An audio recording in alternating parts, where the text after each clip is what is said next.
Olá pessoal, estamos aqui mais uma vez, retornando, Luiz Souza, especialista em engenharia de segurança do trabalho, dando continuidade, iniciando o nosso vídeo 2, referente a deveres e direitos dentro do estudo da NR1. Mas vamos lá. Direitos e deveres. Então, cabe ao empregador. A gente sabe que essas obrigações são citadas também na consolidação da lei de trabalho, a CLT. Então nós temos, cabe ao empregador cumprir e fazer cumprir as disposições legais e regulamentares sobre segurança e saúde no trabalho. Cumprir e fazer cumprir, quer dizer, o cumprir e fazer cumprir significa, né, você faz a sua parte e cobra, né, fazer cumprir, cobrar. Isso implica em responsabilidade. Por exemplo, alguém que contrata um supervisor que não tem, vamos dizer assim, perfil para liderar equipes e não tem, assim, vamos dizer assim, o pulso necessário, e as pessoas acabam fazendo o que acham que tem que fazer porque não obedece a esse supervisor. Esse empregador tem culpa, porque ele contratou é chamado de culpa por invigilando, né? A pessoa não vigia de maneira certa o trabalho, não supervisiona de maneira adequada o trabalho. Então, esse supervisor é o preposto do empregador. A gente fala isso na parte aqui desse módulo com maior riqueza de detalhe, que envolve a parte de responsabilidade técnica, civil e criminal decorrente do acidente de trabalho. Então você vai estar bem conhecedor desse assunto. Então, começa a vir dos deveres. Então, isso está baseado em lei. Então, o empregador deve cumprir e fazer cumprir as disposições legais, regulamentares sobre segurança e saúde no trabalho. B. Informar os trabalhadores. Então, a informação vem como? Riscos ocupacionais existentes no local de trabalho, nos locais de trabalho. Então, para se entender bem essa parte, quem cria o risco, a lei também fala sobre isso, fica obrigado a controlá-lo. Então, se o empregador contratou um empregado para fazer um trabalho, então ele, de certa forma, assim, a grosso modo, ele é o dono do risco. Então, ele precisa ter controle, né, sobre isso, para não provocar doenças ou acidentes de maneira geral no seu profissional que ele contratou. Então, ele tem que informar isso. Vai informar como? Através de ordem de serviço. Nós vamos falar também, mais especificamente, sobre a ordem de serviço. Então, por enquanto, a gente só está estudando os itens da norma e dando uma explicação para direcionar e perceber o tamanho da NR1, que ela dá norte para todas as outras NRs. As medidas de controle adotadas pela empresa para reduzir ou eliminar os riscos. Então, ele tem que informar isso. Então, vai estar contido também na ordem de serviço, que, por sua vez, tem os treinamentos, que nessa própria NR1 cita, que vamos falar mais à frente.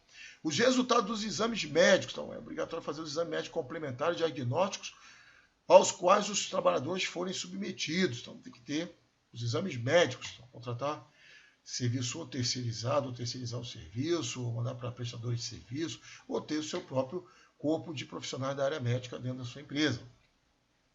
Os resultados das avaliações ambientais realizadas no local de trabalho. Então, isso aqui já é dever de casa do profissional técnico de segurança e engenheiro de segurança, fazer avaliações de ruído, vibração, calor, avaliação de produto químico, obedecendo lá, seguindo orientações de outras normas. Aqui no caso, já vai envolver outras normas, né? As avaliações ambientais, a dosimetria, ruído pontual, usar equipamento de estresse térmico, sonômetro, enfim. Então, tem uma série de equipamentos aí. E nós tratamos todo esse assunto num curso de higiene ocupacional, mas está trazendo uma responsabilidade considerável para os profissionais de segurança. Elaborar a ordem de serviço. Então, na ordem de serviço entra todas as informações e dando ciência aos trabalhadores. Por quê? Por que dando ciência? Porque o trabalhador tem que assinar a ordem de serviço, que ele recebeu uma cópia da ordem de serviço. Então, nisso a gente vai estar mostrando como é que é uma ordem de serviço, o que ela contém. E lógico que eu coloquei uma ordem de serviço, como estou falando de segurança, uma ordem de serviço voltada para a técnica de segurança. Porque eu falei isso, até o próprio técnico de segurança tem que ter uma ordem de serviço, porque ele também é o empregado da empresa. Então, ele tem riscos envolvendo a atividade dele. Permitir que representantes dos trabalhadores acompanhem a fiscalização dos preceitos legais e regulamentares sobre segurança. Representante dos trabalhadores. Aqui já está dando uma orientação voltada para o pessoal de CIPA. Então, os representantes dos trabalhadores, por parte da CIPA, precisam também acompanhar tudo isso, né? Acompanhar, inclusive, fiscalização, né? Tudo bem? Determinar procedimentos que devem ser adotados em caso de acidente ou doença relacionada ao trabalho. Então, as medidas de prevenção, medidas de contingência, planos de emergência, envolve tudo isso aí. Análise e investigação de acidente. Isso nós vamos estar falando também em um módulo à parte, para que possa ter uma percepção bem aprimorada do assunto, bem aprofundada, melhor dizendo, do assunto.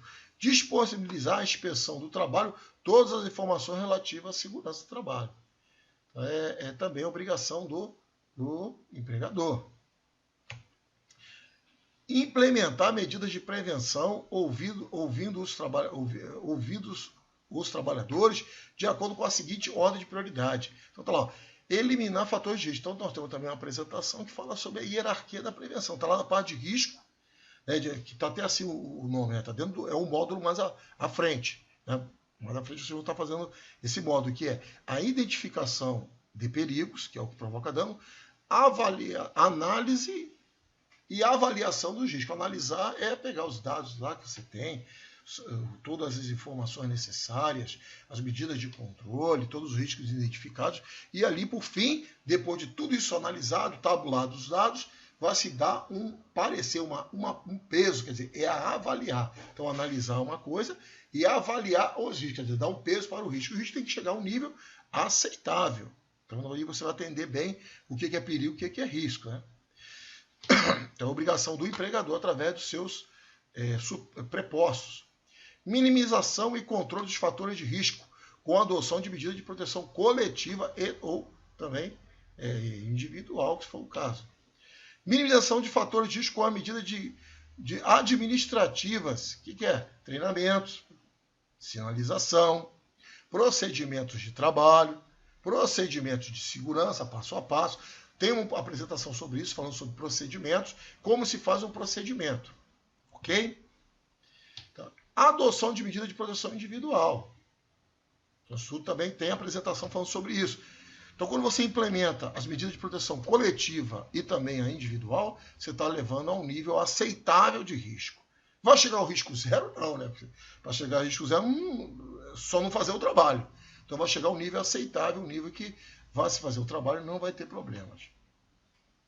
Cabe ao trabalhador cumprir as disposições legais e regulamentares sobre segurança e saúde do trabalho, inclusive as ordens de serviço expedidas pelo empregador. Então, nós já comentamos sobre a ordem de serviço. Então, ele vai receber uma cópia da ordem de serviço, ele vai assinar a ordem de serviço. Isso é também uma medida de controle administrativo. Está falando tudo para o trabalhador e esse documento fica na mão dele. Submeter-se aos exames médicos previstos nas NRs.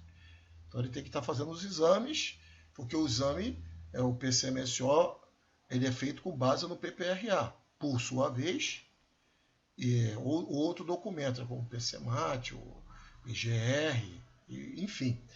Então, ele vai fazer o PCMSO. E, por sua vez, os exames que são programados ali para ser feito através do PCMSO vão dar a visão de que como está sendo, né, se essa prevenção está acontecendo de fato. Eu vivi muito esse tipo de coisa.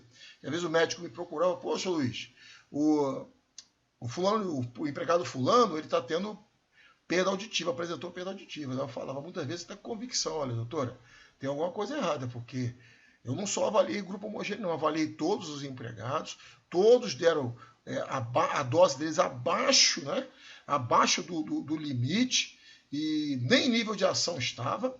Então, quer dizer, posso falar com convicção, frente aos trabalhos que nós fizemos, que esse trabalhador está tendo ou problemas de estilo de vida lá fora, né, um estilo de vida que se submete a coisas ruidosas, batidão, bateria, usa instrumentos musicais, ou usa coisa muito alta, usa rádio muito alto, enfim. Ou esse é o estilo de vida dele, ou ele não fez o dos repousos para fazer os exames. Então, você pode ter comprometido, mas com segurança eu falo isso. Ok? Até aqui, pessoal? Então, indo mais à frente, colaborar com a organização na aplicação das NRs. Então, o empregado tem que colaborar. Ele tem que colaborar, o empregador. O empregado, melhor dizendo. Ele tem que colaborar, ele tem que ser uma pessoa que incentive, até porque é para o bem-estar dele. O foco é ele. Usar o equipamento de proteção individual fornecido pelo empregador. Então, tem gente que se incomoda com os equipamentos de proteção individual. É bem verdade que alguns incomodam, pode até incomodar. Mas nada justifica não utilizar. Se a pessoa não quiser utilizar, ela tem que fazer uma outra atividade que não exija a utilização desse equipamento. Vivi também esse tipo de coisa. Então a pessoa queria justificar o não uso do equipamento, até um profissional de nível técnico, porque o incomodava, mas isso não é justificativa, tem que se usar, é obrigatório. Até porque se ele não usar, está criando uma falta grave. Isso dá a condição do empregador puni-lo ali com suspensão, com advertência, conforme for a quantidade de infrações nesse sentido que o trabalhador tenha cometido. Constitui autofaltoso aqui, ó, a recusa injustificada do uso do empregado. É bem verdade que tem empregados que não usam por uma questão de vamos dizer assim, muita justificativa e não gosta ou não se sente bem. Mas tem equipamentos que podem vir com falhas de produção e realmente machucar o trabalhador. Isso pode acontecer, já vivi isso também. Aí é preciso o empregado explicar para o empregador, para o seu presposto, e substituir o equipamento, ou fazer chamar o fornecedor para questionar o porquê o equipamento está tendo problema. O trabalhador poderá interromper suas atividades quando constatar uma situação de trabalho onde, a seu ver, quer dizer, sua percepção, uma vez que ele foi treinado, envolva risco grave e iminente para a sua vida e a saúde, informando imediatamente o seu superior hierárquico. Então é dada essa condição ao trabalhador. Antes, né, da revisão dessas normas, era mantido o conceito de direito de recusa, mas hoje nas normas, no ano 2020, as normas não estão mais com esse conceito de direito de recusa, que dá um tipo de liberdade que muitos que às vezes podem dar um direito que às vezes a pessoa, se não souber fazer bom uso, acaba fazendo mau uso e até conflitos com isso. Mas o risco grave e iminente, ele é mais adequado, até porque o trabalhador tem que ver que aquilo ali, se ele vê, né, fez análise de risco, tem a ordem de serviço, tem experiência, usa os EPIs, usa os EPCs, mas percebeu algo que pode ser um risco grave e iminente, ele pode imediatamente falar com o seu superior hierárquico e dali tomar as providências cabíveis. Comprovada pelo empregador a situação de risco grave e iminente, não poderá ser exigida a volta do trabalhador à atividade, enquanto não sejam tomadas medidas corretivas. Muito bem. Mas aí tem que falar. Ele não pode ser aquele empregado que manda quem pode, obedece quem tem juízo, vai fazer de maneira cega as cegas e, como já vi isso acontecer, pessoas trabalhando em lugar com eletricidade na água e trabalhando em contato com a água. Isso aí não tem condição de trabalhar assim.